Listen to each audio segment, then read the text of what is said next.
the Grand Army stands in the ashes of Moscow. In our timeline, this was the beginning of the end for Napoleon Bonaparte.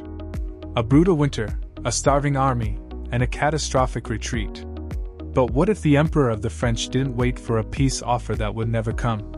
What if he struck a final, decisive blow? Welcome to a world where the French Empire did not fall. By avoiding his tactical blunders in Russia, Napoleon secured his grip on the continent, creating a unified European superpower 150 years ahead of our time. This is the story of Pax Napoleonica, the French global hegemony that altered human history forever. Instead of marching into a trap, Napoleon cuts off the retreating Russian forces under Kutuzov, forcing a catastrophic battle. With the army shattered, a shadow coup erupts in St. Petersburg.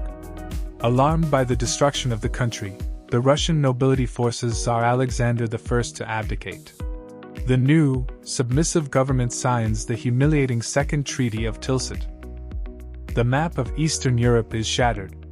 The Polish-Lithuanian Commonwealth is fully restored as a massive buffer state against the East. Russia is stripped of its western territories, isolated from European politics, and forced back into the continental blockade. The British Empire is now completely alone. With the East secured, Napoleon turns the European continent into a single, massive entity, the United States of Europe, governed from Paris. The Napoleonic Code becomes the universal law from Madrid to Warsaw. Feudalism and serfdom are abolished overnight.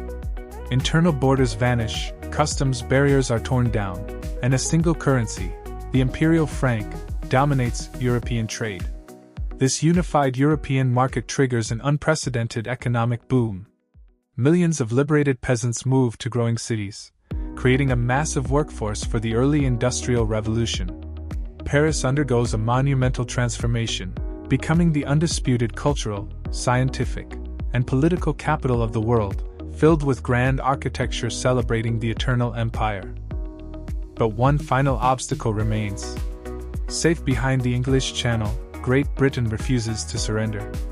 In response, Napoleon tightens the continental blockade to an absolute stranglehold. With Russia and the Baltic states completely cut off, Britain loses its vital supply of timber, grain, and naval stores. By the 1820s, the British economy collapses. Factories close, unemployment skyrockets, and massive bread riots push the nation to the brink of civil war. Seizing the moment, Napoleon combines the French, Spanish, and conquered Dutch fleets into a colossal armada. In a desperate, bloody clash in the North Sea, the Royal Navy is overwhelmed by sheer numbers.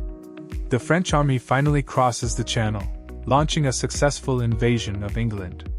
King George III flees to Canada, and London falls. With the British Empire dismantled, France seizes its colonies in India and Africa.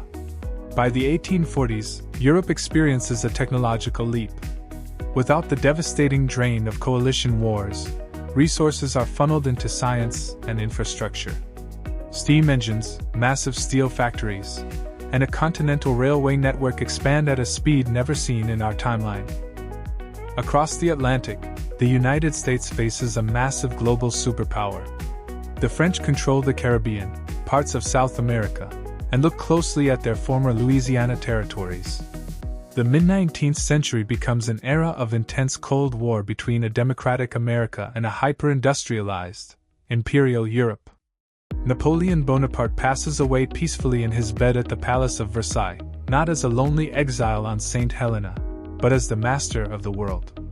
He leaves behind an empire that altered the DNA of human civilization.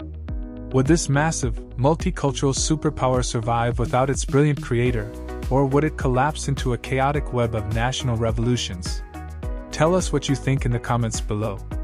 Don't forget to like, subscribe, and hit the bell icon for more deep dives into alternative history. Thank you for watching, and see you in the next timeline.